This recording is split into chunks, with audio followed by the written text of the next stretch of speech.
بہت شوق ہے تمہیں ناچنے کا؟ وہ اسے اپنے کمرے میں لاتا دھاڑا تو ہانیہ خوف سے اچھلتے ہوئے پیچھے ہوئی۔ 2 ماہ پہلے ہی اس کا نکاح اپنے بڑے کزن شاہمیر لغاری سے ہوا تھا۔ پہلے شاہمیر اس نکاح پر رضامند نہیں تھا، لیکن اب 1 ماہ سے اس کی سانس لینے پر بھی حکومت کرنے لگا تھا۔ میں صرف بھیا کی مہندی کی پریکٹس کر رہی تھی، اور ویسے بھی ابھی رخصتی نہیں ہوئی۔ آپ ایسے حکم نہیں چلا سکتے۔ وہ ہمت کر کے کہتی کمرے سے نکلنے لگی تھی جب شاہمیر نے اس کا بازو جھٹکے سے دبوچا اور اسے اپنی طرف کھینچا۔ ہانیہ توازن برقرار نہ رکھ سکی اور سیدھی اس کے سخت سینے سے جا ٹکرائی۔ شاہمیر کی گرفت اتنی سخت تھی کہ اس کی ہڈیوں میں درد کی لہر دوڑ گئی۔ حکم نہیں چلا سکتا؟ شاہمیر کی آواز میں غصے کی تپش صاف محسوس ہو رہی تھی۔ اس کی سرخ ہوتی آنکھیں ہانیہ کے چہرے پر ٹکی ہوئی تھیں۔ نکاح نامے پر دستخط تماشے کے لیے نہیں کیے تھے میں نے۔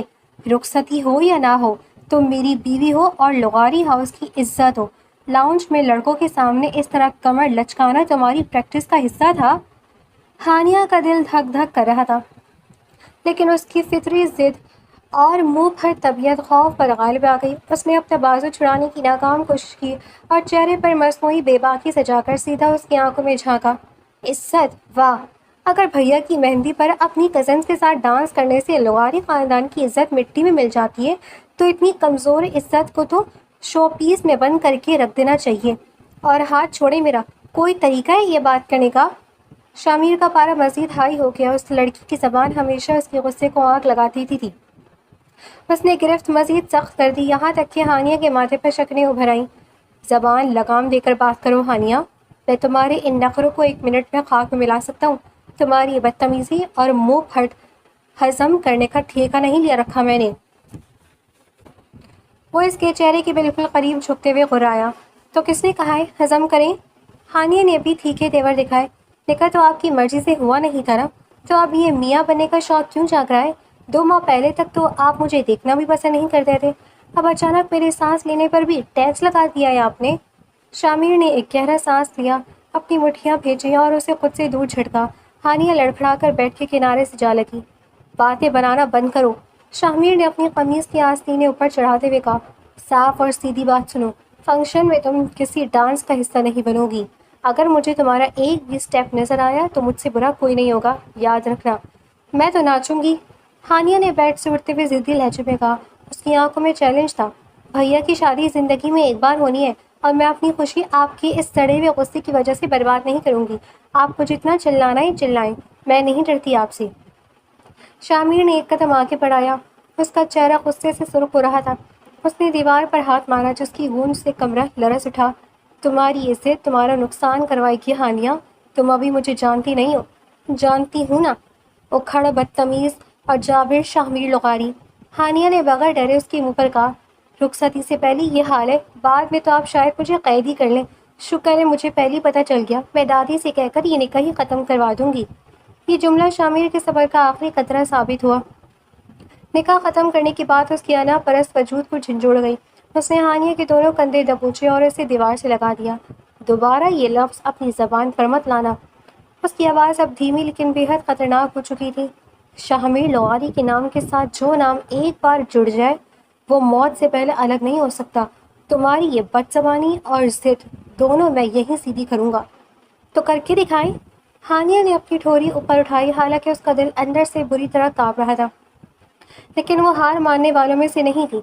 آپ صرف ڈرا سکتے ہیں اور کچھ نہیں کر سکتے۔ شاہمیر نے چند سیکنڈ گہرا سانس لیتے ہوئے اسے دیکھا، جیسے وہ اپنے اندر کی طوفان کو قابو کرنے کی کوشش کر رہا ہو۔ پھر اس نے ہانیہ کو چھوڑا اور پیچھے ہٹ گیا۔ ٹھیک ہے، اگر تمہیں لگتا ہے کہ میں صرف ڈر سکتا ہوں تو اب تم میرا دوسرا روپ دیکھو گی۔ اس نے الماری سے اپنی گاڑی کی چابی اٹھائی۔ آج کے بعد تم اس کمرے سے باہر قدم نہیں رکھو گی جب تک میں خود تمہیں اجازت نہ دوں۔ مہندی کا فنکشن تو دور کی بات ہے، تم لاؤنج میں بھی نظر نہیں آؤ گی۔ آپ مجھے کمرے میں بند نہیں کر سکتے۔ ہانیہ چلائی اور دروازے کی طرف بھاگی، لیکن شامیر اس سے تیز تھا۔ وہ باہر نکلا، دروازہ زور سے بند کیا اور باہر سے چابی گھما دی۔ ہانیہ نے زور زور سے دروازہ پیٹنا شروع کر دیا۔ شامیر دروازہ کھولے، آپ ایسا نہیں کر سکتے، میں سب کو بتا دوں گی کہ آپ کتنے ظالم ہیں۔ شامیر! باہر کھڑے شامیر نے چابی اپنی جیب میں ڈالی۔ اس کے چہرے پر ایک سخت مسکراہٹ تھی۔ وہ جانتا تھا کہ اس ضد کو کیسے توڑنا ہے۔ چیختی رہو ہانیہ، جب تک یہ زبان سیدھی نہیں ہوگی اور یہ ضد ختم نہیں ہوگی؟ لغاری ہاؤس کے اصول تمہارے مطابق نہیں، میرے مطابق چلیں گے۔ وہ بھاری قدموں سے لاؤنج کی طرف بڑھ گیا، جبکہ کمرے کے اندر ہانیہ غصے اور بے بسی سے پیر پٹک کر رہ گئی۔ شامیر کا کمرہ حویلی کے اوپر منزل کے آخری کونے میں تھا، جہاں نیچے صحن میں مچنے والا شور صرف ایک مبہم گونج بن کر پہنچ رہا تھا۔ نیچے لغاری ہاؤس کا پورا وسیع انگائی مہندی کی تیاریوں سے مہک رہا تھا۔ پھولوں کے گجرے، زرد گیندے کے جنگیر، رنگ برنگی روشنیاں اور چچا زادوں کے قہقہے سب اپنی دھن میں مگن تھے۔ اوپری منزل پر شامیر کے غصے کا جو طوفان آیا تھا اور جس طرح وہ ہانیہ کو مقید کر کے گیا تھا، اس کی بھنک بھی نیچے کسی کو نہیں ہو سکی تھی۔ ہانیہ کی چیخیں اور دہائیاں اس اونچی چھت اور حویلی کی چوڑی موٹی دیواروں کے درمیان ہی دم توڑ چکی تھیں۔ ہانیہ نے بے بسی سے اپنے سرخ ہوتے آنکھوں کو دیکھا۔ وہ رو دینے والی لڑکی ہرگز نہیں تھی، لیکن شامیر لغاری کی اس جابرانہ حرکت نے اس کی انا پر گہری چوٹ کی تھی۔ تم نے کیا سمجھ رکھا ہے شامیر؟ تم مجھے اس طرح بند کر کے اپنی مرضی چلا لو گے؟ اس نے دانت پیس کر خود کلامی کی۔ اس کی بڑی بڑی آنکھوں میں آنسو نہیں بلکہ ضد کی چمک تھی۔ اچانک اسے یاد آیا، اس نے جلدی سے اپنی کڑائی والی کرتی کی سائیڈ جیب میں ہاتھ ڈالا۔ اس کی انگلیاں اس کے اسمارٹ فون سے ٹکرائیں، ایک فاتحانہ مسکراہٹ اس کے لبوں پر لہرائی۔ شامیر اپنے غصے کی خفت میں یہ بھول گیا تھا کہ جدید دور میں کسی کو قید کرنے کے لیے صرف حویلی کا کوارڈ بند کرنا کافی نہیں ہوتا۔ اس نے فوراً فون ان لاک کیا اور کانپتی ہوئی انگلیوں سے دادی جان کا نمبر ڈائل کیا۔ دوسری طرف بیل جا رہی تھی، لیکن نیچے صحن کے ہنگامے دادی فون نہیں سن پا رہی تھی۔ ہانیہ کا دل ڈوبنے لگا۔ دادی پلیز اٹھا لیں، اس ہٹلر کو سبق سکھانا بہت ضروری ہے۔ اس نے بڑبڑاتے ہوئے دوسری بار کال ملائی۔ اس بار تیسری بیل پر دادی نے کال اٹھا لی۔ نیچے ہنگامے اور عورتوں کے گانے کی آوازیں فون کے اسپیکر سے صاف آ رہی تھیں۔ ہاں ہانیہ پتر، کہاں رہ گئی ہو تم؟ نیچے آؤ، تمہاری چچیا اوپٹن لے کر بیٹھ گئی ہیں اور دانیال کی مہندی کی تال۔ دادی کی بات ابھی پوری بھی نہیں ہوئی تھی کہ ہانیہ نے اپنا پیترا بدلا۔ وہ جانتی تھی کہ اگر اس نے سچائی سیدھے لفظ میں بتائی تو شاید دادی اسے میاں بیوی کا چھوٹا موٹا جھگڑا سمجھ کر ٹال دیں، اس لیے اس نے اپنی منہ پھٹ طبیعت پر اداکاری کا مکمل چڑھایا۔ اس نے ایک گہرا ہچکیوں بھرا سانس لیا اور اپنی آواز کو جتنا ممکن ہو سکتا تھا مظلوم اور روحان سا بنا دیا۔ دادی جان، ہانیہ نے مصنوعی رونا روتے ہوئے اس طرح آواز نکالی جیسے اس کا دم گھٹ رہا ہو۔ دادی مجھے بچا لیں، شامیر شاہ نے مجھے کمرے میں بند کر دیا ہے۔ کیا؟ دادی کی آواز میں اچانک سنجیدگی اور حیرت ابھری۔ کیا کہہ رہی ہو پتر؟ دوبارہ بولو، یہاں نیچے بڑا شور ہے۔ دادی شامیر مجھے مار ڈالے گا۔ ہانیہ نے اب باقاعدہ ہچکیاں لینا شروع کر دی۔ اس کی یہ اداکاری اتنی جاندار تھی کہ کوئی بھی دھوکہ کھا جاتا۔ وہ مجھے کمرے میں لائے، بہت زور سے میرا بازو مروڑا، مجھ پر چلائے اور اب مجھے باہر سے تالا لگا کر کہیں چلے گئے ہیں۔ مجھے ڈر لگ رہا ہے دادی، میرا دم گھٹ رہا ہے۔ یا اللہ خیر، شامیر کی یہ مجال! دادی کا جلال بیدار ہو گیا۔ تم رونا بند کرو ہانیہ، میں ابھی اوپر آ رہی ہوں۔ اس لڑکی کے سر پر تو غصہ سوار رہتا ہے، لیکن وہ یہ بھول گیا کہ میں ابھی زندہ ہوں۔ کال کٹ گئی۔ ہانیہ نے فون کان سے ہٹایا، اپنے چہرے سے بکھرے بال پیچھے کیے اور ایک گہرا سکون کا سانس لیا۔ اس کے چہرے پر اب رونے کا نام و نشان بھی نہیں تھا، بلکہ ایک زہریلی مسکراہٹ تھی جو شامیر کی آنے والی آفت کا جشن منا رہی تھی۔ نیچے صحن میں دادی نے فوراً شور مچایا۔ دانیال، ارسلان، اٹھو جلدی، دیکھو شامیر نے کیا گل کھلایا ہے۔ ہانیہ کو اوپر کمرے میں بند کر دیا اس لڑکے نے۔ دادی کی بات سنتے ہی گھر میں سناٹا چھا گیا۔ چچیاں، تائیاں اور کزن سب حیرت سے ایک دوسرے کا منہ تکنے لگی۔ دادی لاٹھی ٹیکتی ہوئی تیزی سے سیڑھیوں کی طرف بڑھی اور ان کے پیچھے پورا خاندان اوپری منزل کی طرف بھاگا۔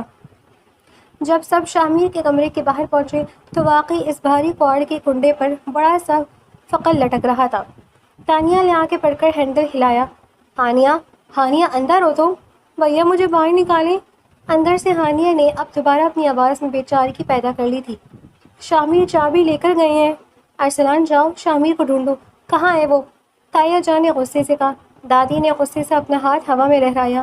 کوئی ضرورت نہیں ہے اسے ڈھونڈنے کی، وہ اپنے غصے میں اندھا ہو چکا ہے۔ ارسلان جاؤ، میرے کمرے کی الماری کی دراز سے اس کمرے کی ڈپلیکیٹ چابی لے کر آؤ۔ میں نے حویلی کے سب کمروں کی ایک ایک چابی الگ رکھی ہوئی ہے۔ ارسلان بھاگتا ہوا گیا اور 2 منٹ میں چابی لے کر آیا۔ جب تالے میں چابی گھمائی گئی اور وہ بھاری کوارڈ کھلا تو پورا خاندان کمرے میں داخل ہوا۔ ہانیہ بیڈ کے ایک کونے میں سمٹی بیٹھی تھی، اس کی آنکھیں اور بکھرے ہوئے بال اس کی مظلومیت کی گواہی دے رہے تھے۔ دادی نے آگے بڑھ کر اسے اپنے سینے سے لگا لیا۔ میرا بچہ ڈرو مت، میں آ گئی ہوں نا، بتاؤ مجھے اس بدتمیز نے کیا کیا ہے؟ دادی نے محبت اور غصے کے ملے جلے جذبات سے اس کا سر پھلوایا۔ ہانیہ نے دادی کے سینے میں منہ چھپایا، لیکن اس کی آنکھیں کزنس کی طرف دیکھ رہی تھیں، جن میں چھپا ہوا طنز صرف وہی سمجھ سکتی تھی۔ اس نے سسکیاں لیتے ہوئے بولنا شروع کیا، دادی وہ بہت برے ہیں، میں تو بس نیچے مہندی کی پریکٹس کر رہی تھی، وہ اچانک آئے اور سب کے سامنے میرا بازو پکڑ کر مجھے اوپر کھینچ لائے۔ انہوں نے مجھ پر اتنی زور سے غصہ کیا، کہنے لگے کہ تمہاری ہمت کیسے ہوئی لاؤنج میں ڈانس کرنے کی۔ ہانیہ نے روتے ہوئے بات کو مزید مرچ مسالہ لگایا۔ انہوں نے کہا کہ وہ میرا غرور خواب میں ملا دیں گے۔ دادی انہوں نے دیوار پر اتنی زور سے ہاتھ مارا کہ میں ڈر گئی، کہنے لگے کہ اگر میں نے مہندی میں حصہ لیا تو وہ مجھ سے برا کوئی نہیں کریں گے۔ توبہ ہے، نکاح کیا ہے یا کوئی جنگ جیتی ہے اس نے؟ تائی جان نے افسوس سے ہاتھ مارا۔ وہ کہہ رہے تھے کہ رخصتی ہو یا نہ ہو میں ان کی غلام ہوں۔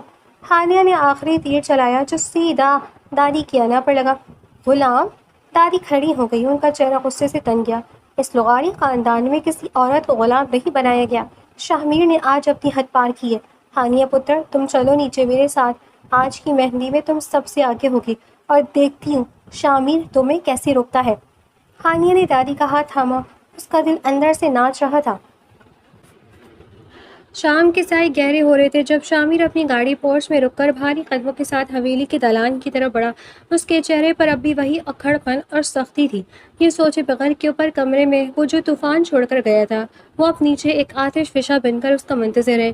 جو ہی وہ لاؤنج کے بڑے دروازے سے داخل ہوا، سامنے کا منظر دیکھ کر اس کے قدم وہیں جم گئے۔ صحن کا شور اب لاؤنج تک پھیلا ہوا تھا، جہاں دادی جان اپنے شاہی صوفے پر برجمان تھی اور ان کے بالکل برابر میں ہانیہ بیٹھی تھی۔ ہانیہ کے ہاتھ میں مہندی کی خوبصورت بیلیں رچی جا رہی تھی، اس کے چہرے پر بلا کا سکون تھا اور آنکھوں میں ایک فاتحانہ چمک۔ شاہمیر کو دیکھتے ہی دادی کا چہرہ غصے سے سرخ ہو گیا اور انہوں نے اپنی لاٹھی فرش پر زور سے ماری۔ آ گئے شاہمیر لغاری! دادی کی کڑکدار آواز نے پورے ہال میں سناٹا کر دیا۔ مہندی لگانے والی لڑکی کے ہاتھ وہیں رک گئے۔ شاہمیر نے الجھن اور حیرت سے دادی کو دیکھا، پھر اس کی نظر ہانیہ پر پڑی جو اپنے مہندی لگے ہاتھوں کو دیکھ کر معصومیت سے مسکرا رہی تھی۔ شاہمیر کا ماتھا ٹھٹکا، یہ تو کمرے میں بند تھی، پھر یہاں کیسے؟ دادی جان کیا ہوا ہے؟ شاہمیر نے اپنی آواز کو متوازن رکھنے کی کوشش کرتے ہوئے پوچھا۔ کیا ہوا ہے یہ تم مجھ سے پوچھ رہے ہو؟ دادی غصے سے صوفے سے کھڑی ہو گئی۔ تمہاری اتنی ہمت، تمہاری یہ مجال کہ تم میری پوتی پر اس طرح غصہ کرو، اسے ذلیل کرو اور اسے کمرے میں تالا لگا کر بند کر دو؟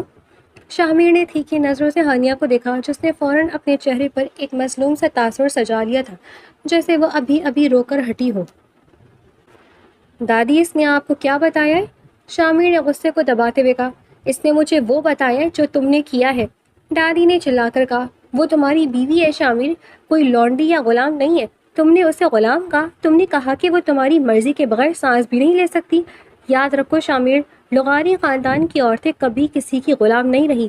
تم نے آج اپنی اس دادی کی عزت مٹی میں ملا دی ہے، جس نے تمہیں پال پوس کر اتنا بڑا کیا کہ آج تم میری ہی بچی پر حکم چلا رہے ہو۔ شاہمیر نے حیرت کے جھٹکے سے ہانیہ کی طرف دیکھا۔ غلام، لونڈی، سانس لینے پر پابندی؟ اس نے تو ایسا کچھ نہیں کہا تھا۔ ہانیہ نے اس کی نظروں کے جواب میں دادی کے پیچھے چھپتے ہوئے بہت ہلکے سے اپنی لبوں کو موڑا۔ وہ ایک ایسی زہریلی اور فاتحانہ مسکراہٹ تھی جسے صرف شاہمیر ہی دیکھ سکتا تھا اور دیکھ کر تلملا سکتا تھا۔ وہ سمجھ گیا کہ اس منہ پھٹ اور ضدی لڑکی نے اپنے سے مرچ مسالہ لگا کر دادی کو ایسی کہانیاں سنائی ہیں کہ پورا خاندان اس کے خلاف کھڑا ہو گیا ہے۔ ابھی شاہمیر کچھ بولنے ہی والا تھا کہ ہانیہ کے تایا ابو شاہمیر کے والد بھی لاؤنج میں داخل ہوئے۔ ان کے چہرے پر سخت ناراضگی تھی۔ شاہمیر پتر، ہمیں تم سے یہ امید ہرگز نہیں تھی۔ تایا ابو نے آگے بڑھ کر سنجیدہ اور دکھ بھری لہجے میں کہا، تم نے جو کیا ہے اس کی سزا تمہیں ضرور ملے گی۔ گھر کے باقی لوگ بھی شاہمیر کو ملامت بھری نظروں سے دیکھ رہے تھے۔ شاہمیر لغاری، جس کے سامنے کوئی اونچی آواز میں بات نہیں کرتا تھا، آج ایک لڑکی کی عیاری کی وجہ سے سب کے سامنے مجرم بنا کھڑا تھا۔ اس کا پارا یکدم آسمان کو چھونے لگا۔ اس نے مٹھیاں بھیجی اور اب اس کا غصہ قابو سے باہر ہو گیا۔ بس کر دے سب! شاہمیر غصے سے دھاڑا۔ اس کی آواز کی گونج سے ہانیہ بھی ایک پل کے لیے اندر سے کانپ گئی۔ آپ سب اس کی معصوم شکل پر مت جائیں۔ اس کو میں نے صرف اتنا بولا ہے کہ یہ کل مہندی کے فنکشن میں لڑکوں کے سامنے ڈانس نہیں کرے گی۔ یہ ہماری عزت کا معاملہ ہے اور میں اپنی بیوی کو اس طرح تماشا نہیں بننے دوں گا۔ دادی نے تڑپ کر جواب دیا، تم کون ہوتے ہو روکنے والے؟ میں کہتی ہوں ہانیہ ڈانس کرے گی، میں بھی دیکھتی ہوں کہ اسے کون روکتا ہے۔ وہ اپنی بھائی کی شادی میں خوش نہیں منائے گی۔ تو کیا ماتم کرے گی؟ وہ کل ڈانس بھی کرے گی، سب سے آگے بھی رہے گی اور جیتے گی بھی، اور تم صرف کھڑے ہو کر دیکھو گے۔ شامیر نے گہرا سانس لیا، اس کی آنکھوں میں خون اتر آیا تھا۔ اس نے ہانیہ کو ایک آخری بار ایسی نظر سے دیکھا جو کہہ رہی تھی کہ اس کی قیمت تمہیں چکانی پڑے گی، اور بغیر کچھ کہے مڑ کر حویلی سے باہر نکل گیا۔ ہانیہ نے سکون کا سانس لیا، دادی کی گود میں سر رکھ دیا، لیکن وہ جانتی تھی کہ اس نے شیر کی دم پر پیر رکھ دیا ہے۔ اگلی رات مہندی کا فنکشن اپنی پوری آب و تاب کے ساتھ شروع ہو چکا تھا۔ لغاری ہاؤس کا وسیع لان رنگ برنگی لائٹوں، زرد اور نارنجی گیندے کے پھولوں سے سجا ہوا تھا۔ ہر طرف گہما گہمی تھی، لیکن سب کی نظریں جس شخصیت پر ٹکی ہوئی تھی وہ ہانیہ تھی۔ ہانیہ واقعی اس وقت کسی سلطنت کی شہزادی لگ رہی تھی۔ اس نے گہرے پیلے اور سبز رنگ کا ایک انتہائی خوبصورت اور روایتی شرارہ پہن رکھا تھا، جس پر چاندنی کے تاروں اور گوٹے کا بھاری اور نفیس کام ہوا تھا۔ اس کا کرتا اس کے فگر پر بالکل فٹ تھا، اور اس نے اپنے ریشمی بالوں کو آدھا اوپر باندھ کر باقی نیچے کھلا چھوڑ دیا تھا، جن میں موتی کے پھولوں کا گجرا سجا ہوا تھا۔ گلے میں ہلکا سا گلو بند اور کانوں میں بڑے بڑے جھمکے اس کے حسن کو چار چاند لگا رہے تھے۔ اس کا میک اپ بہت ہلکا تھا، لیکن اس کی گلابی رنگت اور چمکتی ہوئی بڑی بڑی آنکھیں کسی کو بھی اپنے سحر میں جکڑنے کے لیے کافی تھیں۔ لان کے ایک کونے میں اندھیرے کا سہارا لیے شامی لغاری کھڑا تھا۔ کالی رنگ کی کلف دار شلوار قمیض اور اوپر میچنگ واسکوٹ میں وہ خود بھی بے حد وجیح اور روبدار لگ رہا تھا، لیکن اس وقت اس کی نظریں صرف ہانیہ پر جمی ہوئی تھی۔ وہ جتنی پیاری لگ رہی تھی، شامیر کا غصہ اور اندر کی جلن اتنی ہی بڑھ رہی تھی۔ وہ نہیں چاہتا تھا کہ کوئی اور اس کا یہ حسن دیکھے، لیکن وہ دادی کے فیصلے کے سامنے مجبور تھا۔ اچانک لاؤڈ سپیکر پر ایک بہت ہی مشہور اور تیز دھن والا گانا گونجا۔ سب کزنز نے تالیاں بجا کر ہانیہ کو اسٹیج پر بلایا۔ ہانیہ نے ایک بار پورے اعتماد سے گردن گھمائی۔ اس کی نظر دور کھڑے شامیر پر پڑی جو اسے گھور رہا تھا۔ ہانیہ نے چیلنجنگ انداز میں ابرو اٹھائی، گویا کہہ رہی ہو، دیکھو میں وہی کر رہی ہوں جو میں نے کہا تھا۔ وہ لچکتے ہوئے قدموں کے ساتھ اسٹیج کے بیچوں بیچ آئی۔ گانے کے بول شروع ہوتے ہی ہانیہ نے ناچنا شروع کیا۔ اس کے رقص میں کمال کی نزاکت اور ایک ضدی بے باکی تھی۔ جب وہ اپنے دوپٹے کو لہراتی، اپنے مہندی لگے ہاتھوں کو ہوا میں گھماتی اور اپنی کمر کو لچکاتی تو دیکھنے والے اپنی سانسیں روک لیتے۔ اس کے چہرے کے تاثرات اتنے جاندار اور خوبصورت تھے کہ لان میں موجود ہر شخص تالیاں بجانے پر مجبور ہو گیا۔ دور کھڑا شامیر اپنی جگہ پر بالکل منجمد ہو چکا تھا، لیکن اس کے اندر ایک عجیب سا طوفان مچ رہا تھا۔ وہ غصے، حسد اور ایک انجانی تڑپ کے حصار میں تھا۔ جب وہ ہانیہ کو یوں مسکراتے ہوئے اپنی دھن میں مگن ناچتے دیکھ رہا تھا تو اس کے دل میں شدید جلن ہو رہی تھی۔ یہ جلن اس بات کی تھی کہ ہانیہ نے اس کا حکم توڑا تھا، اور اس بات کی بھی کہ وہاں موجود ہر لڑکا اسے دیکھ رہا تھا۔ شامیر نے اپنی مٹھیاں اتنی زور سے بھینجی کہ اس کے ہاتھ کے ناخن گوشت میں چبھنے لگے۔ اس کا دل چاہ رہا تھا کہ وہ ابھی جائے، اس کا ہاتھ پکڑے اور اسے اس ہجوم سے دور لے جا کر چھپا دے۔ ہانیہ ڈانس کرتے ہوئے جان بوجھ کر بار بار شامیر کی طرف دیکھتی اور اپنی مسکراہٹ کو مزید گہرا کر لیتی۔ وہ شامیر کے چہرے پر ابھرتے ہوئے غصے اور حسد کے رنگوں کو صاف پڑھ سکتی تھی، اور یہی اس کی سب سے بڑی جیت تھی۔ وہ سب سے آگے تھی، سب کی توجہ کا مرکز تھی، اور اس نے شامیر لغاری کے غرور کو سب کے سامنے خاک میں ملا دیا تھا۔ ڈانس ختم ہوا تو پورا لان تالیوں اور شور سے گونج اٹھا، لیکن شامیر وہاں مزید رک نہ سکا۔ وہ غصے اور حسد کی آنکھ میں جلتا ہوا تیز قدموں سے اندھیری کی طرف بڑھ گیا۔ بھیا کی شادی کی وہ دھوم دھام پورے لغاری ہاؤس کو اپنے سحر میں جکڑی رہی۔ مہندی، بارات اور پھر ولیمے کی تمام تقریبات میں ہانیہ نے بڑھ چڑھ کر حصہ لیا۔ وہ ہر فنکشن میں سب سے آگے رہی، ہر مقابلے میں چیلنج بن کر سامنے آئی اور اپنی کزنز کے ساتھ مل کر خوب ہلا گلا کیا۔ لیکن اس سب کے دوران جس بات نے ہانیہ کو سب سے زیادہ حیران اور کہیں نہ کہیں بے چین کیا، وہ شامیر لغاری کی مکمل خاموشی تھی۔ شامیر نے اس پورے ہفتے نہ تو اسے کسی چیز سے روکا، نہ ٹوکا، اور نہ ہی اپنے اس جلال کا کوئی مظاہرہ کیا جس کے لیے وہ مشہور تھا۔ وہ حویلی میں ہوتا تب بھی ہانیہ سے دور دور رہتا۔ اس کی نظریں اگر کبھی ہانیہ پر پڑتی بھی تو ان میں غصے کی بجائے ایک عجیب سرسرد خالی پن ہوتا۔ شادی کے ہنگامے ختم ہوئے، مہمان رخصت ہو گئے اور حویلی میں دعوتوں کا سلسلہ بھی تھم گیا، لیکن شامیر کی یہ دوری اور خاموشی ختم نہ ہوئی۔ ہانیہ بدستور اپنی شرارتوں میں مصروف رہتی، پورے گھر کو سر پر اٹھائے رکھتی، سب کو ہنساتی، لیکن اندر ہی اندر اسے شامیر کا یہ بدلاوا روپ بری طرح کھٹک رہا تھا۔ ایک رات حویلی کے تمام لوگ گہری نیند سو چکے تھے۔ صرف ہانیہ کے کمرے کی ٹی وی کی ہلکی سی روشنی چمک رہی تھی جہاں وہ اپنی ہم عمر کزن اور شامی کی چھوٹی بہن لارے کے ساتھ بیٹھ کر ایک سنسنی خیز ہارر مووی دیکھنے میں مگن تھی۔ کمرے کا ماحول اندھیرا تھا اور پاپ کارن کا باؤل دونوں کے درمیان رکھا تھا۔ مووی کے ایک ڈراؤنے سین پر لارے نے ڈر کر کمبل اپنے چہرے پر ڈال لیا تو ہانیہ کھلکھلا کر ہنس پڑی۔ ہانیہ نے ریموٹ سے فلم کی آواز تھوڑی دھیمی کی اور صوفے پر سیدھی ہو کر بیٹھتے ہوئے اچانک پوچھا، ویسے لارے بھی ایک بات بتاؤ، تمہاری سڑو بھائی آج کل اتنا خاموش کیوں ہے؟ مطلب اب تو میں نے ان کے سامنے جان بوجھ کر وہ کام کرتی ہوں جو انہیں برے لگتے ہیں، پر وہ کچھ بولتی ہی نہیں ہیں، مجھے بالکل نظر انداز کر رہے ہیں۔ لارے اپنے کمبل سے چہرہ ہٹایا اور ہانیہ کو چھیڑتے ہوئے مسکرائی۔ کیوں بھائی، کیا تم بھائی کی ڈانٹ کو مس کر رہی ہو؟ توبہ کرو۔ ہانیہ نے فوراً منہ بنایا اور صوفے کا کشن گود میں رکھ لیا۔ میں اور اس ہٹلر کی ڈانٹ کو مس کروں گی؟ میں تو ہر نماز کے بعد شکرانے کی نفل پڑھ رہی ہوں کہ انہوں نے میرا پیچھا چھوڑ دیا، میری جان چھٹی، اب نہ کوئی حکم چلانے والا ہے اور نہ ہی کوئی بازو مڑوڑنے والا۔ لارے کے چہرے سے مسکراہٹ غائب ہو گئی اور وہ اداس نظر آنے لگی۔ اس نے ہانیہ کا ہاتھ تھام کر دھیمے لہجے میں کہا، ہانیہ، تم نے اس دن سب کے سامنے بھائی کی بات نہیں مانی تھی اور دادی سے کہہ کر انہیں مجرم بنا دیا تھا، وہ بس اسی بات پر دل برداشتہ ہیں اور غصہ ہیں۔ یا کتنا عجیب اور اکھڑ انسان ہے وہ۔ ہانیہ نے منہ پھٹ طبیعت کے باعث تھیکے لہجے میں کہا، بھلا اپنی بیوی کے ساتھ کوئی ایسا کرتا ہے؟ اتنی سی بات پر رشتہ داروں کی طرح منہ پھیلا کر بیٹھ گئی ہیں۔ وہ تم سے محبت کرتے ہیں ہانیہ، لارے نے سنجیدگی سے اسے سمجھایا، اور جو مرد محبت کرتا ہے نا، اسے یہ کبھی پسند نہیں ہوتا کہ اس کی پسندیدہ عورت کسی اور کے سامنے اچھل کر کودے یا دوسروں کی توجہ کا مرکز بنے۔ وہ بس تمہیں صرف اپنے لیے رکھنا چاہتے تھے۔ محبت؟ ہانیہ نے ایک زوردار قہقہہ لگایا، جیسے لارے نے دنیا کا سب سے بڑا لطیفہ سنا دیا ہو۔ وہ ہٹلر، وہ جابر انصار، اور مجھ سے محبت کرے گا؟ لارے، یہ دنیا کا 8واں عجوبہ تو ہو سکتا ہے پر حقیقت نہیں۔ اس جیسا ان رومانٹک بندہ تو اللہ کرے کبھی کسی کو نہ ملے۔ جس طرح کا ان کا مزاج ہے، مجھے تو لگتا ہے انہیں محبت کا مین بھی نہیں پتا ہوگا۔ ابھی ہانیہ کے بات پوری ہی ہوئی تھی کہ کمرے کے ادھ کھلے دروازے کے باہر ایک سایہ لہرایا۔ شامیر وہیں کھڑا تھا، اس کے سر میں شدید درد ہو رہا تھا اور وہ لارے کو چائے کا کہنے کے لیے اوپر آیا تھا، لیکن ہانیہ کے منہ سے اپنے لیے یہ الفاظ سن کر اس کے قدم وہیں رہ گئے۔ اس کے چہرے پر ایک تلخ مسکراہٹ ابھری، لیکن اس نے اپنے غصے کو باہر نہیں آنے دیا۔ وہ انتہائی خاموشی سے کمرے کے اندر داخل ہوا۔ شامیر کو اچانک سامنے دیکھ کر لارے ہڑبڑا کر کھڑی ہو گئی، جبکہ ہانیہ نے خود کو سنبھالا، حالانکہ اس کے چہرے پر اب بھی وہی ضدی تیور تھے۔ شامیر نے ہانیہ کی طرف دیکھا تک نہیں، اس کی نظریں لارے پر ٹکی۔ لارے، میرے سر میں بہت شدید درد ہے، ذرا کچن میں جا کر میرے لیے کڑک چائے بنا دو۔ شامیر کا لہجہ بالکل سپاٹ اور سنجیدہ تھا۔ ہانیہ نے لارے کو اٹھتے دیکھا تو اس کے منہ پھٹ طبیعت کے پیچھے چھپی ہمدردی جاگ اٹھی۔ وہ صوفے سے اٹھی اور بولی، لارے تم بیٹھو، مووی دیکھو، چائے میں بنا دیتی ہوں آپ کے لیے۔ شامیر نے پہلی بار اپنی سرد اور گہری آنکھیں ہانیہ کے چہرے پر جمائی۔ اس کے لہجے میں برف جیسی ٹھنڈک تھی۔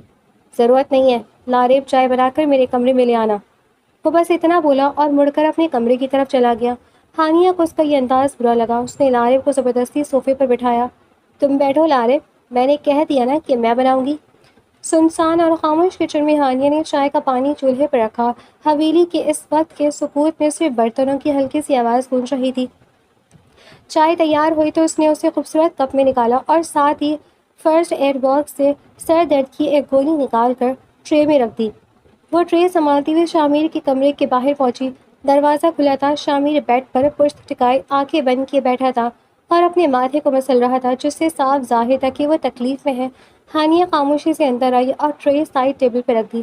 چائے کی خوشبو اور برتن کی آواز پر شامیر نے آنکھیں کھولی۔ سامنے ہانیہ کو دیکھ کر اس کے آبرو سکڑے۔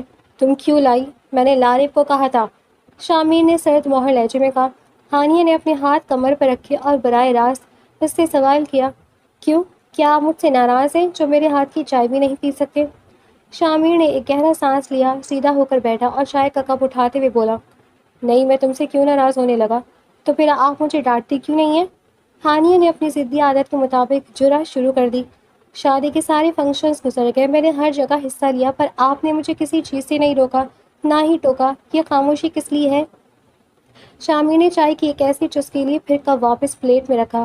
اس کی آنکھوں میں ایک ایسا سکون تھا جو ہانیہ کو خوفزدہ کر رہا تھا۔ تم تو شکر کر رہی تھی نا ہانیہ کہ میں نے تمہیں ڈانٹنا چھوڑ دیا اور تمہاری جان چھوٹ گئی، شامیر نے حرام سے کہا، جس سے ہانیہ کو اندازہ ہو گیا کہ اس نے لارے کے ساتھ ہونے والی گفتگو سن لی ہے۔ ہانیہ نے نظریں چرائی لیکن شامر اپنی بات جاری رکھتے ہوئے بیڈ سے اٹھا اور اس کے قریب آیا۔ اس کا لہجہ اب اتنا سرد تھا کہ حویلی کی موٹی دیواریں بھی کانپ جائے۔ تمہیں اب مجھ سے ڈرنے یا مجھ سے چھٹی کی ضرورت نہیں ہے۔ ویسے بھی اگلے 3-4 دنوں میں ایک بزنس پروجیکٹ کے سلسلے میں ملک سے باہر جا رہا ہوں، اور میرا یہ ٹرپ کوئی چھوٹا ٹرپ نہیں ہے۔ مجھے وہاں کم از کم 5 سے 6 سال لگ جائیں گے۔ یہ سنتے ہی ہانیہ کے دل کی دھڑکن جیسے ایک پل کے لیے رک گئی۔ اس نے حیرت اور صدمے سے شامر کو دیکھا۔ 5-6 سال؟ اس کے منہ سے بمشکل نکلا۔ ہاں۔ شامر نے منہ دوسری طرف کر لیا۔ تب تک تمہاری پڑھائی بھی مکمل ہو جائے گی اور تمہیں وہ مکمل آزادی بھی مل جائے گی جو تم چاہتی ہو۔ تم اپنی مرضی کی زندگی گزارنا، جہاں جانا ہو جانا، جو کرنا ہو کرو۔ میری طرف سے کوئی روک ٹوک نہیں ہوگی۔ جب میں 5-6 سال بعد واپس آؤں گا تب سوچوں گا کہ ہماری رخصتی ہونی بھی چاہیے یا نہیں۔ شامر نے دوبارہ اپنی سرد نظریں اس کے چہرے پر ڈالی اور بولا، اب تم یہاں سے جا سکتی ہو، مجھے آرام کرنا ہے۔ شامر کا یہ الٹیمیٹم اور اس کا حد سے زیادہ سرد لہجہ ہانیہ کی زبان کو تالا لگا گیا۔ اس کا وہ منہ پھٹ پن اور ضد جیسے ایک ہی جھٹکے میں غائب ہو گئے تھے۔ وہ بغیر کچھ کہے خاموشی سے مڑی اور دھیمے قدموں سے کمرے سے باہر نکل گئی۔ ناشتے کی میز پر حویلی کے تمام مرد اور خواتین موجود تھے۔ برتنوں کی ہلکی پھلکی آوازیں تو آ رہی تھیں مگر وہ روایتی چہچہاہٹ غائب تھی جو روز صبح ہوا کرتی تھی۔ ہانیہ یونیورسٹی جانے کے لیے بالکل تیار ہلکے نیلے رنگ کے کرتے اور سفید شلوار میں ملبوس ہال میں داخل ہوئی۔ اس کے چہرے پر ہمیشہ رہنے والی شوخی کی جگہ آج ایک عجیب سی سنجیدگی تھی۔ وہ اپنی نشست پر بیٹھی لیکن اس کی نظریں لاشعوری طور پر میز کے دوسرے کونے پر بیٹھے شامر کو ڈھونڈ رہی تھی جو اپنے مخصوص روبدار انداز میں بلیک کافی کا مگ ہاتھ میں لیے اخبار دیکھنے میں مصروف تھا۔ اس نے ایک بار بھی نظریں نہیں اٹھا کر ہانیہ کی طرف دیکھا۔ جب سب ناشتے سے فارغ ہونے لگے تو ہانیہ نے اپنے بھائی دانیال کی طرف دیکھا جو اپنی گھڑی دیکھ رہا تھا۔ دانیال بھائی، آپ مجھے یونیورسٹی چھوڑ دیں گے؟ مجھے آج تھوڑی جلدی جانا ہے، ہانیہ نے دھیمے لہجے میں کہا۔ دانیال نے معذرت خانہ انداز میں سر ہلایا۔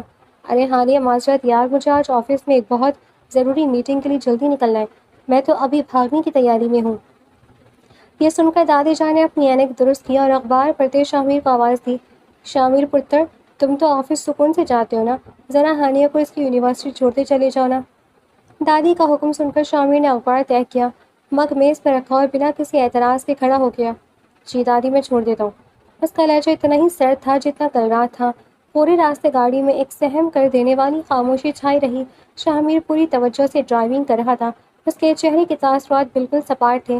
ہانیہ جو کبھی ایک منٹ خاموش نہیں بیٹھ سکتی تھی آج اپنی انگلیاں مڑوڑتے ہوئے کھڑکی سے باہر دیکھ رہی تھی۔ وہ کئی بار کچھ بولنے کے لیے مڑی لیکن شامر کے چہرے کی سختی دیکھ کر اس کی ہمت جواب دے گئی۔ وہ خاموشی دونوں کے درمیان ایک دیوار بن چکی تھی۔ جب گاڑی یونیورسٹی کے بڑے لوہے کے گیٹ کے سامنے آ کر رکی تو شامر نے سینٹرل لاک کھولا مگر خود ہانیہ کی طرف نہیں دیکھا۔ ہانیہ نے گاڑی کا دروازہ کھولا، ایک پل کے لیے رکی۔ شاید وہ امید کر رہی تھی کہ شامر ہمیشہ کی طرح کہے گا کہ وقت پر باہر آ جانا یا کسی لڑکے سے بات مت کرنا، مگر وہاں صرف خاموشی تھی۔ ہانیہ بھاری دل کے ساتھ باہر نکلی اور دروازہ بند کر دیا۔ شامر نے ایک سیکنڈ ضائع کیے بغیر گاڑی آگے بڑھا دی اور چند ہی لمحوں میں اس کی تیز رفتار گاڑی سڑک کے موڑ پر غائب ہو گئی۔ ہانیہ کافی دیر تک یونیورسٹی کے گیٹ پر کھڑی اسی سمت میں دیکھتی رہی جہاں سے شامر کی گاڑی گزری تھی۔ اس کی اداس نظریں اس بات کی گواہی دے رہی تھی کہ شامر کا یہ خاموش اور بے رخی والا انداز اس کے ضدی دل کو بری طرح کٹک رہا تھا۔ اسے شامر کا پرانا غسیلا روپ اس خاموشی سے 1000 گنا بہتر لگ رہا تھا۔ ایک گہرا سانس لے کر وہ اندر کی طرف بڑھ گئی۔ یونیورسٹی میں سارا دن ہانیہ کا دل کسی چیز میں نہیں لگا۔ وہ کلاس میں پروفیسر کا لیکچر سن رہی تھی مگر اس کے ذہن میں بار بار شامر کا وہ جملہ گونج رہا تھا، جب میں 5-6 سال بعد واپس آؤں گا تب سوچوں گا کہ رخصتی ہونی بھی چاہیے یا نہیں۔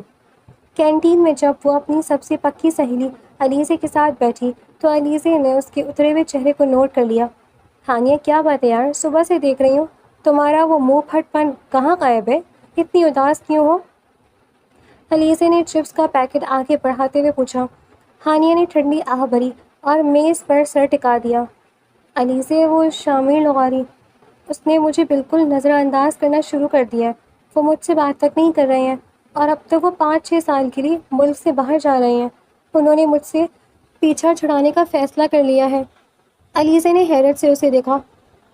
تم تو یہی چاہتی تھی نا، وہ ہٹلر جابر انسان تمہاری جان چھوڑ دے۔ اب جب وہ جا رہی ہیں تو تم خوش کیوں نہیں ہو؟ ہانی نے تڑپ کر علیزے کی طرف دیکھا۔ اس کی آنکھوں میں سچائی تھی۔ یار وہ مجھے برے کب لگتے تھے؟ وہ تو مجھے بہت اچھے لگتے تھے، بس ہاں ان کی وہ ہر بات پر ڈانٹنے اور پابندیاں لگانے کی عادت سے مجھے تھوڑا مسئلہ تھا۔ اور جب شروع میں ہمارا نکاح ہو رہا تھا تو انہوں نے سب کے سامنے بولا تھا کہ میں اس بچی سے شادی نہیں کرنا چاہتا۔ بس ان کی اس بات پر مجھے شدید غصہ تھا اور میری انا جاگ گئی تھی، اسی لیے میں نے ان سے ضد کرتی تھی۔ علیزے نے مسکرا کر ہانیہ کا ہاتھ تھپتھپایا۔ اس کا مطلب ہے کہ تمہیں اس مغرور لغاری سے محبت ہو چکی ہے۔ اب زیادہ سوچو مت، وہ اگر ناراض ہے تو تم انہیں منا لو۔ منا لو؟ ہانیہ نے بے بسی سے علیزے کو دیکھا۔ علیزے تم شامر لغاری کو نہیں جانتی، ان کا غصہ اور انا ان کے لغاری خاندان کی طرح اونچی ہے۔ میں ایک منٹ اور ایک منہ پھٹ لڑکی بھلا اس اکھڑ اور غسیلے انسان کو کیسے مناؤں؟ مجھے یہ بھی نہیں پتا کہ وہ میری شکل بھی دیکھنا چاہتے ہیں یا نہیں۔ دونوں سہیلیوں کی گفتگو اسی کشمکش میں جاری رہی جہاں ہانیہ کا ضدی دل اب شامر کی خاموشی کے سامنے گھٹنے ٹیکنے پر مجبور ہو چکا تھا۔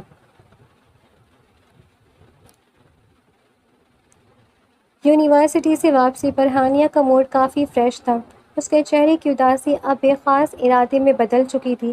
گھر آتے ہی لارب سے معلوم ہوا کہ سب لوگ نئی نویلے بھیا کے سسرال دعوت پر جا رہے ہیں۔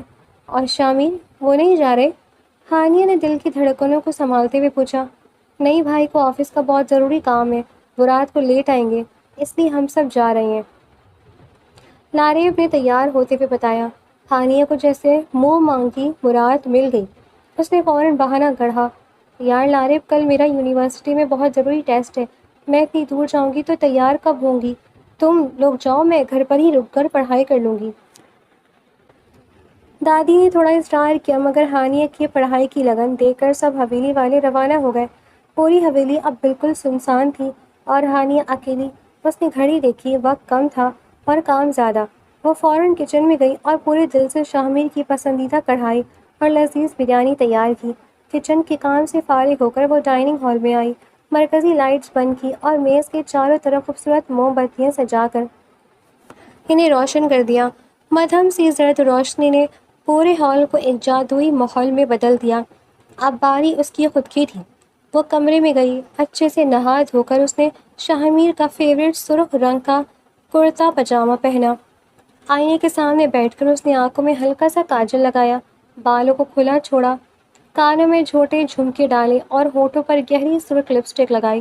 آخر میں اس نے اپنی کلائیوں میں شاہمیر کی پسندیدہ کانچ کی سرخ چوڑیاں پہن لی جو ہلکی سی جنبش پر کھنک اٹھتیں۔ وہ اس روپ میں بالکل کسی خواب کی شہزادی لگ رہی تھی۔ رات گئے حویلی کے صدر دروازے کا تالا کھلا۔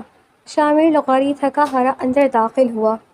ہمیشہ کی طرح وہ بلیک شرٹ اور بلیک پینٹ میں ملبوس تھا۔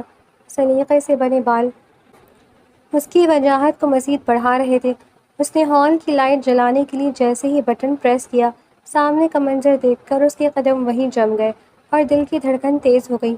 سامنے میز پر لذیذ کھانا سجا تھا، موم بتیاں پگھل رہی تھی اور ان کے بیچوں بیچ سرخ لباس میں ملبوس ہانیہ کھڑی تھی۔ شامر نے ایک پل کے لیے نظریں چرائیں اور اپنے مخصوص غسیلے سرد لہجے میں بولا، تم یہاں کیا کر رہی ہو؟ سب کے ساتھ کیوں نہیں گئی؟ ہانیہ نے اس کی بے رخی پر اپنے ہاتھ کمر پر رکھے اور روٹھتے ہوئے بولی، آپ مجھ سے ناراض ہیں نا؟ میں یہاں آپ کو بنانے کے لیے رکی ہوں۔ شامر نے اپنے کوٹ کے بٹن کھولے اور آگے بڑھتے ہوئے سپاٹ آواز میں کہا، اپنے اس چھوٹے سے دماغ پر اتنا زور مت ڈالو، میں تم سے ناراض نہیں ہوں، جاؤ جا کر آرام کرو۔ میں آرام کروں؟ ہانیہ کا منہ بن گیا۔ وہ وہیں کرسی پر بیٹھ کر پیر پٹکتے ہوئے رونے والے انداز میں بولی، میں نے اتنی محنت سے کچن میں بیٹھ کر آپ کے لیے کھانا بنایا، خود آپ کی پسند کے رنگ میں اتنی تیار ہوئی اور آپ کہہ رہے ہیں جاؤ آرام کرو۔ آپ کو سمجھ کیوں نہیں آتا؟ میں کوئی چھوٹی بچی نہیں ہوں۔ نکاح کے وقت بھی آپ نے سب کے سامنے یہی بولا تھا کہ وہ بچی ہے، مجھے اس سے نکاح نہیں کرنا۔ اب میں آپ کو چاہنے لگی ہوں تو آپ ایسے کر رہے ہیں؟ کہتے کہتے اس کی بڑی بڑی آنکھوں سے موٹے موٹے آنسو ٹپکنے لگے۔ شامر نے تڑپ کر اسے دیکھا۔ اس کا سارا غصہ اور سرد مہر انداز ہانیہ کے آنسو دیکھ کر کافور ہو گیا۔ وہ چل کر اس کے بالکل سامنے آیا۔ اس کا وجیح سراپا ہانیہ کے سامنے تھا جس سے ایک مسحور کن خوشبو آ رہی تھی۔ شامر نے جھک کر اپنے مضبوط ہاتھوں سے اس کے نرم گالوں سے آنسو صاف کیے۔ اور اسے تھوڑا اپنی طرف کھینچتے ہوئے مدھم آواز میں بولا، لیکن تم تو مجھ سے نفرت کرتی تھی نا؟ نفرت نہیں کرتی تھی، وہ صرف غصہ تھا۔ ہانیہ نے نظر اٹھا کر شامیر کو دیکھا تو اس کا دل اس کے حسن پر ایک بار پھر ٹھٹک گیا۔ جب دادی نے نکاح کا کہا اور آپ نے انکار کیا تو میری ضد جاگ گئی تھی، اسی لیے میں آپ کو تنگ کرتی تھی۔ اب آپ مت ناراض ہوں اور مجھے چھوڑ کر مت جائیں۔ شامیر کے لبوں پر ایک دلکش مسکراہٹ ابھری۔ تم سے کس نے کہا کہ میں تمہیں چھوڑ کر جا رہا ہوں؟ آپ نے ہی تو کل رات کہا تھا کہ 5-6 سال کے لیے جا رہے ہیں۔ ہانیہ نے دھیمے سے اس کی شرارت پکڑتے ہوئے کہا، وہ میں نے تم سے مذاق کیا تھا۔ شامیر نے اس کی ناک کو چھوتے ہوئے کہا، کیونکہ تم نے اس دن ڈانس کر کے میرا حکم توڑا تھا تو میں بس اپنی ضدی بیوی سے چھوٹا سا بدلہ لینا چاہتا تھا۔ ہانیہ نے غصے سے اسے دیکھا، لیکن شامیر کی محبت پاش نظروں کے سامنے وہ پگھل کر رہ گئی۔ دونوں نے موم بتیوں کی دھیمی روشنی میں ایک ساتھ بیٹھ کر کھانا کھایا، جہاں ہانیہ اپنے ہاتھوں سے شامیر کو لقمے کھلاتی رہی۔ کھانا ختم ہونے کے بعد شامیر نے نہایت نرمی سے آگے بڑھ کر ہانیہ کے چمکتے ماتھے پر محبت کا پہلا بوسہ دیا، پھر اس کے ہاتھوں کی کانچ کی چوڑیاں اپنے لبوں سے چھو لی اور اس کے کانوں کے جھمکوں کو چھوتے ہوئے اس کی ریشمی بالوں میں اپنی انگلیاں پھیر دیں۔ رات کا آسمان ستاروں سے چمک رہا تھا اور ٹھنڈی ہوا چل رہی تھی۔ ہانیہ نے پوری طرح محفوظ محسوس کرتے ہوئے شامیر کی گود میں اپنا سر رکھ دیا اور شامیر اس کے بالوں کو سہلاتے ہوئے اس سے پیار بھری باتیں کر رہا تھا۔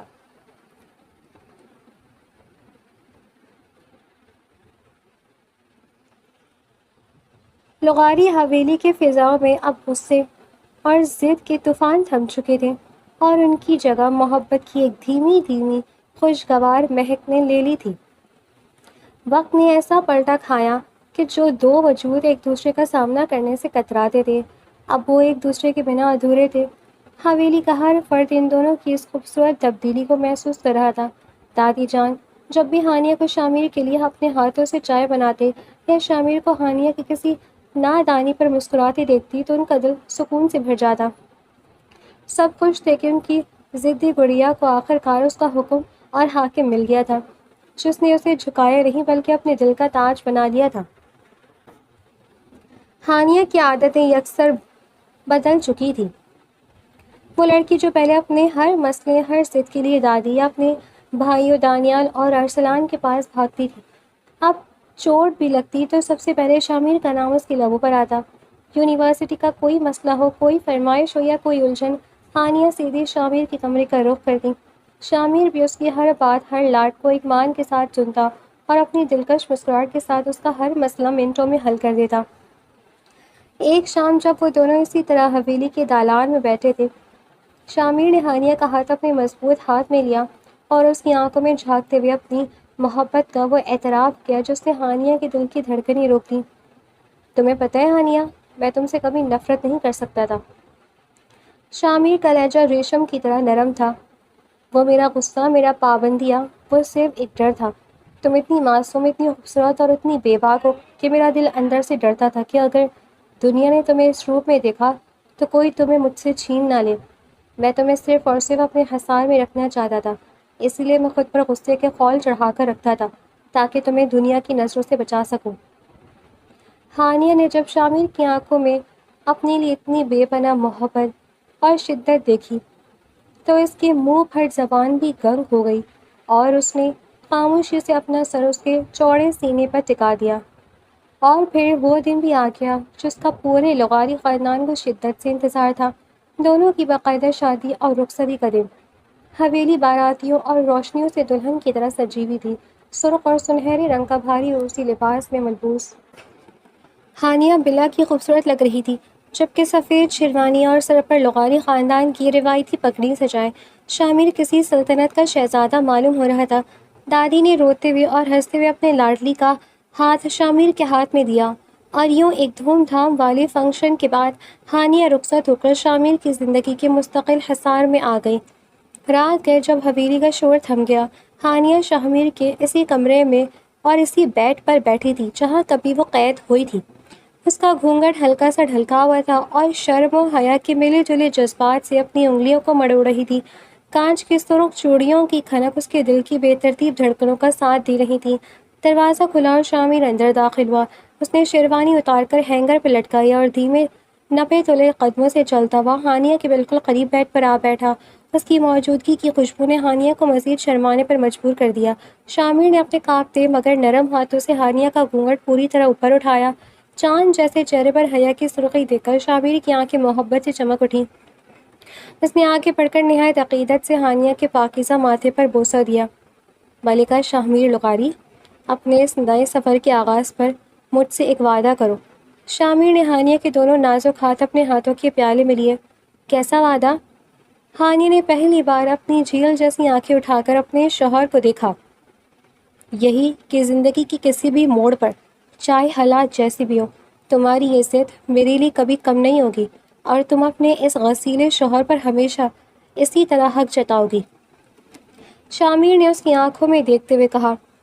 ہانیہ کے لبوں پر ایک خوبصورت شرمیلی مسکراہٹ ابھری۔ اور آپ بھی وعدہ کریں کہ آپ کا یہ غصہ ہمیشہ میری محبت کے سامنے یوں ہی ہارتا رہے گا، مرتے دم تک۔ شامر نے سرگوشی کی۔ اس نے ہانیہ کے مہندی رچے ہاتھوں کو الٹا کیا اور اپنے گرم لب ہانیہ کی ہتھیلیوں پر رکھ دیے۔ اس گہرے اور محبت بھری لمس نے ہانیہ کے پورے وجود میں ایک سنسنی دوڑا دی اور اس نے شرما کر اپنی آنکھیں بند کر لی۔ شامر نے آہستہ سے کمرے کی لائٹ مدھم کر دی اور یوں شامر لغاری اور ہانیہ دونوں ہی نے ایک دوسرے کے سچے دل سے قبول کرتے ہی محبت کی ایک نئی داستان کو بنا تھا۔